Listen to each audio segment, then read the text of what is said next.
안녕하세요. 깔로아 교육의 조지희입니다. 제가 오늘은요, 수학 포기자도 상위권으로 이끄는 초등수학 문제집 활용법에 대해서 알려드리고자 합니다. 수학 포기자, 너무 무서운 말이죠. 우리가 흔히 수포자라고 이야기를 많이 합니다. 예전 기사에서요, 초등학교 3학년부터 수포자가 나오기 시작한다라고 한 적이 있었습니다. 그때 많은 학부모님들이 충격에 빠지시기 시작했어요. 초3부터? 그럼 지금부터 무엇을 해야 돼? 라고 생각을 하신 분들이 많았거든요. 제가 다년간의 컨설팅을 통해서 얻은 경험에서는요, 아이들이 초등학교 3학년보다는 초등학교 5학년 때부터 수학이 어렵다, 그리고 수학을 포기하고 싶다, 그런 말을 하는 경우가 훨씬 더 많았습니다. 초등학교 4학년 때까지는 학교에서 배우는 교과서, 그리고 단원평가 내용에서 아이들이 크게 어려워하는 점이 없었어요. 그런데 초등학교 5학년부터는요, 학교에서 배우는 그런 개념, 쉬운 단원평가라고 생각하는 것조차도 100점이 안 나오는 경우가 정말 많거든요. 나 4학년 때까지 100점 맞았는데 왜 5학년 되니까 75점, 어떤 친구들은 60점, 40점 맞는 경우도 저는 실제 봤습니다. 초등학교 5학년을 기점으로 수학이 어려워진다라고 보시면 좋을 것 같습니다. 왜 그때부터 수학이 어려워질까요? 그때부터는요, 독해력도 굉장히 중요하고요. 수학적 개념을 이해를 해야지 잘 풀 수 있는 문제들이 많습니다. 우리 아이들이 그동안 배워왔던 연산을 활용하는 문제들이 많이 등장하기 때문이에요. 그래서 계산 실수를 하지 않는 것도 굉장히 중요하지요. 수학을 어려워하는 친구들을 우리가 상위권으로 만들어야 하잖아요. 이렇게 하려면 우리가 몇 가지 노력을 좀 해야 합니다. 자, 첫 번째는 부모의 관심과 격려입니다. 문제집의 문제는 바로 부모님께서 채점을 해주셔야 한다는 것입니다.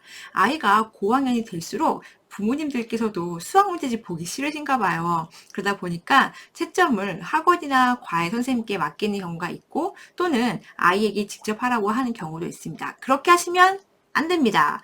우리 아이를 상위권으로 끌어올려야 하잖아요. 우리 아이의 약점을 파악해야 되기 때문에 부모님께서는 직접 채점을 해보시면서 우리 아이가 이 문제를 실수로 틀렸는지, 개념이 약해서 틀렸는지, 독해력이 부족한 건지, 이런 것들을 알 수가 있을 거라고 생각이 듭니다. 두 번째는요, 굉장히 중요한 내용입니다. 우리 아이 실력에 맞는 적절한 문제집을 선택하는 것입니다. 우리 아이가 어렸을 때 수학을 잘했다고 해서 초등학교 고학년 때도 아주 고난이도의 문제를 소화할 거라고 생각하시면 절대로 안 되거든요. 수학을 어려워하거나 수학을 포기를 하고 싶어 하는 그런 아이들을 보면요, 대부분 개념이 부족한 경우가 굉장히 많습니다. 그렇기 때문에 우리 아이에게 필요한 문제집을 적절하게 선택하는 것이 굉장히 중요하겠죠.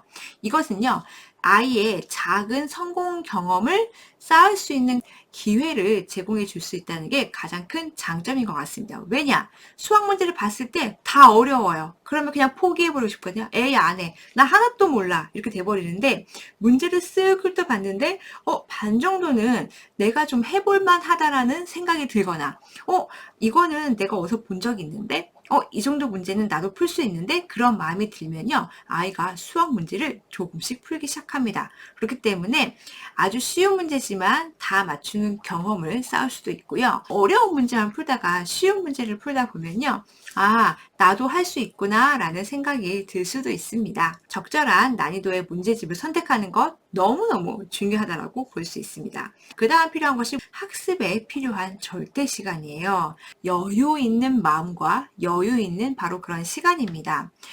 국어도 해야 되고 사회도 해야 되고 과학도 해야 되고 이렇게 생각하다 보면요, 수학을 또 공부할 시간이 없어요. 지금 가장 최우선으로 두어야 하는 과목이 수학이라면 수학의 비중을 조금 많이 두시면 됩니다. 그 다음엔요, 우리 아이에게 맞는 문제집을 활용하는 방법을 가르쳐 주는 겁니다. 제가 이것은 잠시 후에 다시 설명을 드리도록 하겠습니다. 마지막, 내가 모르는 문제를 모른다고 말할 수 있는 용기를 아이에게 주셨으면 좋겠습니다.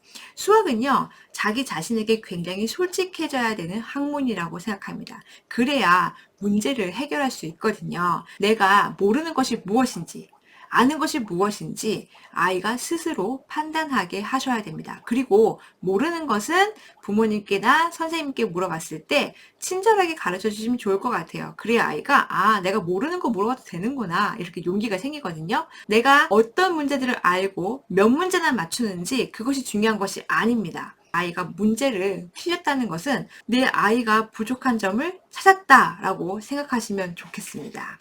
저는 수학 문제집을 선택할 때 가장 첫 번째로 보는 것이 무엇이냐면 수학 교과서의 개념을 아이가 이해하기 쉽게 정확하게 설명하였는가입니다. 그리고 그 문제를 유형화해서 다양한 문제를 제공하고 충분한 양을 제공하는지도 봅니다. 그리고 마지막으로 우리 아이들이 배운 내용을 제대로 배웠는지 평가하게끔 하는 그런 문제들도 충분히 제공하는지를 봅니다.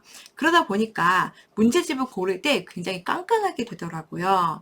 그래서 제가 생각한 것은 무엇이냐면 그러면 국정교과서를 출판하는 출판사의 교재를 선택해도 좋겠구나라는 생각이 들었습니다. 왜냐? 바로 개념 때문이죠.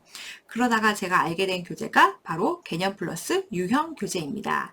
비상교육에서 나오는 교재이고요. 저도 이 교재를 가지고 지금 1년 이상을 써오고 있는데요. 우리 아이가 공부할 때 어떤 점이 어렵고 그 다음에 어떤 점을 좀 쉬워하고 그리고 앞으로 보완해야 될 게 무엇인지 착착 보이더라고요. 현재 중학생들 중에서는요. 개념 플러스 유형 교재를 경험해보지 않은 아이들은 거의 없을 거라고 생각이 듭니다. 그만큼 유명한 교재거든요. 이 교재는요. 초등, 중등, 고등 이렇게 라인이 쭉 이어져 있어요. 그리고 이 개념 플러스 유형이라는 이 브랜드 자체에서도 난이도가 나눠져 있습니다. 개념 플러스 유형, 라이트, 그 다음에 파워, 그 다음에 초창기 탑 이런 식으로 나눠져 있기 때문에 내 아이의 실력에 맞게끔 문제를 선택하기도 굉장히 수월하다라는 생각이 듭니다. 개념 플러스 유형 문제집을 가지고 제가 어떻게 수학을 잘하게 할 수 있는지 수학을 포기한 아이들도 어떻게 수학 상위권으로 이끌 수 있는지 문제집 활용법에 대해서 설명을 드리고자 합니다. 난이도에 따라서 기본 라이트, 응용 파워, 최상위 탑으로 구성되어 있습니다. 5학년에서 가장 메인이 되는 교재가 저는 개념 플러스 유형의 응용 파워라고 생각해서 넣었고요. 그 다음에 6학년 같은 경우에는 중등을 대비하기 때문에 라이트부터 우리 기본 개념부터 차근차근 넘어가야 되기 때문에 이 교재에 대한 중요성에 대해서 제가 한 번 더 짚어가고자 합니다. 개념 플러스 유형의 라이트 교재로 먼저 설명을 드려보도록 하겠습니다. 라이트든 아니면은 응용 파워든 구성은 똑같습니다. 진도책, 복습책, 평가책 이렇게 구성이 되어 있는데요. 나누어서 공부를 한다는 것은 아이들에게 지루함을 달래줄 수 있다라는 생각이 들어요. 그리고 자연스럽게 반복을 할 수 있다는 것이죠. 이 마지막 평가책을 통해서 진도 나간 부분에서 이해를 잘 못한 부분이 어디 있는지를 체크할 수 있다는 게 가장 큰 장점이라고 생각이 됩니다. 라이트 책의 진도책입니다. 문제집 선택에 가장 중요한 게 교과서의 개념을 잘 알아야 된다는 것인데요. 실제로 문제를 많이 풀어본 아이들은요. 어려운 문제는 잘 풀어요. 막상 기초 개념과 관련된 유형의 문제들을 조금 더 어려워요.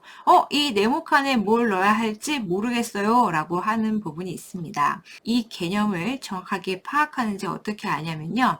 여기에 있는 개념을 소리 내어서 읽게끔 하는 것이 저는 중요하다고 생각이 들어요. 왜냐하면 이것을 정확하게 해야 되고 단위까지도 정확하게 읽어야 되기 때문이에요. 그래서 소리 내어서 읽고 관련된 문제를 풀게 합니다. 스텝 2로 실전 유형 다지기라는 곳이 있어요. 그 다음에 우리가 개념적인 문제는 아마 1번부터 7번까지 요 왼쪽 편에 나온 문제들이 있을 거고요. 응용된 문제들은 오른편에 나오게 됩니다. 여기 보시면은 수학 익힘책 교과 역량에 대한 문제들이 들어있어요. 그래서 교과서와 연계된 문제들이 수록이 되어 있다라고 보실 수가 있을 것 같습니다. 만약에 여기에서 오답이 나온다면 굉장히 신경 써야 된다는 얘기입니다. 그러면은 개념 이해가 잘 되지 않았다. 그러니 다시 돌아가서 한 번 더 공부하고 넘어오시면 좋겠다라는 생각이 듭니다. 자, 그 다음에 스텝 3로 가면요. 응용 문제 다잡기예요. 지금 이 교재는 라이트 교재예요.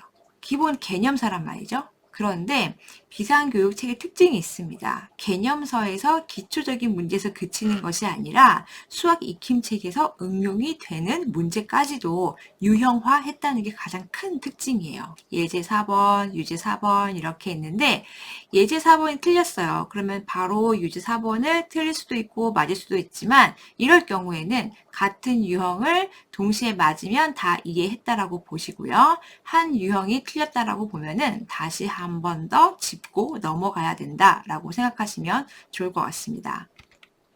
자, 마지막 단원 마무리입니다. 단원 마무리는 만점을 받겠다라는 목표를 가지고 문제집을 풀면 정말 도움이 될 거예요. 1번부터 마지막 뒷장에 20번까지 있는데요. 아이들이 꼼꼼하게 풀 수 있도록 어머님께서 격려를 해주셨으면 좋겠습니다. 문제를 다 푼 다음에 채점을 꼭 해주시고요. 점수까지 기입해 주시는 것을 추천드립니다. 예를 들어서 80점 이하를 받았다면 다시 처음부터 새로 하는 것이 아니라 어떤 문제가 틀렸고 그 문제의 유형의 개념을 다시 훑어보고 돌아오시면 좋을 것 같습니다. 자, 라이트에서 복습책에서 저는 가장 큰 특징으로 본 것이 바로 이 기초력 향상 문제입니다. 평소에 연산 연습이 잘 되어 있다면 굳이 하지 않아도 되지만 만약에 이 부분을 안 하고 이렇게 다음에 뭐 문제까지 계속 풀었다고 했을 때 여기서 이렇게 기초적인 뭐 1번, 2번 이런 오답이 나온다라고 한다면 얼른 돌아가셔야 됩니다. 그래서 기초력 향상을 다 채우고 그 다음 복습 문제를 푸는 것을 추천드려 보겠습니다. 이 단원평가 문제는요, 정말 실전, 시험처럼 문제를 푸는 긴장감을 주는 것이 필요해요. 이번에 숙제가 몇 쪽부터 몇 쪽까지야 이렇게 내주실 게 아니라요. 오늘은 단원평가를 하는 날이야. 그럴 때 여러분께서는 그냥 풀어봐 라고 하지 마시고요. 아이가 풀 수 있는 적정한 시간을 주시면 좋을 것 같아요. 보통은 빨리 문제를 풀어버리고 채점하고 다시 오답을 고치고 이렇게 해서 숙제를 빨리 끝내버리려고 하는 경향이 수학을 힘들어하는 아이들에게 많이 보여요. 그렇게 하면 안 되고 그 시간 내에 단원평가의 문제를 다 풀고 3번까지 검토를 해서 시간 안에 끝나는 연습을 하면 시험을 볼 때도 도움이 많이 될 거라고 생각이 듭니다. 예를 들어서 1번, 2번을 풀다가 3번을 잘 모르겠어요. 그러면 잠깐 넘어가고 아는 문제 4번을 먼저 풀고 5번 먼저 풀고 즉 쉬운 문제를 먼저 풀고 그 다음에 어려운 문제를 스스로 해결하게끔 하는 것이 중요합니다. 단원 평가 이외에도 학교에서 요구하는 수준의 서술형 평가가 들어있다는 것을 알 수 있습니다. 라이트 교재의 장점이에요. 이렇게 라이트 정도의 수준의 서술형 평가를 아이가 다 맞을 수 있다면 학교 시험에서는 다 맞을 수 있다라고 보시면 좋을 것 같습니다. 개념 플러스 유형의 응용 파워라는 교재입니다. 라이트와 구성은 같아요. 단 차이는 뭐냐면 이렇게 개념이 조금 더 간단하게 설명이 되어 있다는 것이고요. 난이도가 한 단계 올라갔다라고 보실 수 있습니다. 예를 들어서 라이트에서 스텝 3의 문제는 응용 파워에서는 스텝 2에 등장한다. 이렇게 보시면 될 것 같아요. 그러다 보니 장점이 뭐죠? 나도 모르게 라이트를 풀고 응용 파워를 풀게 되면 자연스럽게 반복이 되는 효과를 얻을 수 있다는 것이 저는 좋은 점 같습니다. 개념 플러스 유형의 복습편 문제를 살펴보도록 하겠습니다. 응용 문제로 실력 쌓기, 응용 문제로 발전하기가 있어요. 유제를 잘 풀었다면 실력 쌓기에서는 거의 다 맞을 거예요. 그런데 여기 응용 문제는 좀 어려워할 수 있어요. 그래서 이 응용 문제는 다 맞지 못하더라도 한 두세 문제라도 해결을 하면 도움이 되지 않을까라는 생각을 해보고요. 만약에 여기서 모르는 문제가 있었다. 그러면은 풀 수 있을 때까지 한 3번 정도의 기회를 더 주시면 좋을 것 같습니다. 단원 평가 문제들이 있고요. 이것도 역시 마찬가지예요. 응용 파워에서도 목표는 무엇이다? 단원 평가 만점을 목표로 하셔야 됩니다. 그리고 라이트와 다르게 여기 보시면 창의 융합 서술형 평가가 있습니다. 여기 나와 있는 문제들도 한 번씩 풀어보도록 아이들에게 용기를 주시면 좋을 것 같아요. 그 다음 난이도가 또 하나 올라갔어요. 제가 심화서라고 얘기했죠. 개념 플러스 유형의 추상이 탑 교재입니다. 응용 파워 교재의 정답률이 85%가 넘었다라고 하면요. 저는 추상이 탑 교재도 도전해 봤으면 좋겠다라는 생각이 듭니다. 아주 어려운 심화 문제를 풀진 않더라도요. 문제를 한번 눈여겨보고 경험해 보는 것도 중요하기 때문입니다. 여기서도 마찬가지로 핵심 개념과 문제가 들어 있습니다. 여기에 있는 개념 문제를 꼭 지나치지는 마세요. 자, 이 스텝들 보시면요. 상위권 문제라고 있어요. 이때는 사실은 우리 아이들의 독해력도 굉장히 중요하게 여겨질 수 있습니다. 이 문제가 초등학교 3학년 2학기라니 열심히 고민하고 개념 배웠으면 문제 꼼꼼하게 잘 풀 수 있습니다. 자, 그 다음 스텝 3의 상위권 문제들, 앞에 나왔던 개념을 응용한 문제들을 다시 확인하고 응용하는 과정을 거치게 됩니다. 스텝 3하고 스텝 4를요, 같은 날 풀게 하는 게 좋을까요? 아닐까요? 같은 날 풀게 하지 마세요. 문제집을 풀 때요, 보통 어머니들께서는 이렇게 내주십니다. 자, 오늘은 수학 2장 풀어. 그 다음에 내일은 수학 3장 풀어. 분량으로 나눠주시는 부분이 있는데 최상위 교재 같은 경우에는요. 분량으로 나누시는 게 아니라 주제별로 또는 난이도별로 나누셔야 됩니다. 오늘은 상위권 문제를 풀어보자. 스텝 2를 풀어보자. 내일은 스텝 3를 풀어보자. 그 다음에는 스텝 4를 풀어보자. 이렇게 가도 좋다는 거예요. 저는 이렇게 난이도별로 수학을 하는 것도 저는 도움이 된다라고 생각이 듭니다. 추상위 탑의 리뷰북이에요. 이것도 마찬가지로 추상위 교재를 비슷한 문제들을 한 번 더 해보는 거예요. 이런 유형을 경험하는 것도 중요하다라고 생각이 듭니다. 5학년 수학 어렵죠. 이 5학년 때요. 이 응용 파워 교재만이라도 확실하게 끝낼 수 있다면 저는 5학년 수학은 마스터했다라고 생각을 하고 있습니다. 저 역시도 저희 아이에게요. 5학년 1학기, 5학년 2학기를 바로 이 개념 플러스 유형 응용 파워 교재를 했는데요. 이 교재를 한 권만 풀리진 않았어요. 2권을 풀렸습니다. 왜 그랬냐면 먼저 풀고 그 다음에 다시 복습을 한 번 더 했거든요. 그랬더니 확실하게 알게 된 개념들이 정말 많더라고요. 우리 아이들이 언어적인 이해도 굉장히 중요해요. 이렇게 첫 단원부터 올림, 벌임, 반올림 이런 것들에 대한 활용 문제들이 나오는데요. 1단원부터 고전을 치르는 경우가 굉장히 많습니다. 이상과 이하, 그 다음에 초과, 미만 등 이런 말들이 생소하게 느껴지는 것 같습니다. 상위권 문제까지 풀면 굉장히 도움 될 거고요. 5학년 수학도 마찬가지로 단원 마무리를 잘 문제를 해결하는 것이 중요하겠죠. 응용 파워 문제집 중에 창의 융합형 문제 도전하기인데요. 이런 문제들은 영재원에서 만나는 경우가 많습니다. 영재원에서처럼 공부를 해보고 싶다. 또는 사고력 문제를 풀고 싶다라고 했을 때 이 문제를 접해보는 것도 도움이 될 것 같습니다. 서술력 평가를 할 때 학부모님들이 채점할 때 어떻게 하시죠? 탑 맞으면은 정답 하고 동그라미 하는 경우가 많습니다. 서술력 평가는요, 어떤 기준을 갖고 채점하는지가 굉장히 중요합니다. 그래서 반드시 학부모님께서는요, 답지를 확인하시면 도움이 되실 것 같습니다. 6학년 교재 같은 경우에는 기본 라이트가 정말 도움이 된다라고 생각이 들어요. 이것만 충실히 해도 중등 대비가 된다라고 저는 생각이 듭니다. 6학년 수학이요. 5학년 수학보다 어려운 단원들이 몇 가지가 있습니다. 자, 비와 비율이 처음 등장하기 시작하고요. 비례식으로 풀어야 하는 문제들, 또 백분율을 또 알아야 푸는 문제들도 등장하기 시작하거든요. 개념이 너무 중요하기 때문에 개념이 약한 교재를 푸는 것보다는 개념이 튼튼한 라이트 같은 교재를 하시면 도움이 될 것 같습니다. 이 기본 라이트 같은 경우에는요. 이 뒤에 평가 부분에 중간 평가가 있고요. 기말 평가들이 있습니다. 그렇기 때문에 이 문제집이 한 권 다 끝나면 전체적인 평가를 통해서 아이가 어떤 단원에 취약한지를 알 수 있다는 장점이 있습니다. 수학을 어려워하는 아이, 수학을 포기하고 싶어하는 아이들도요.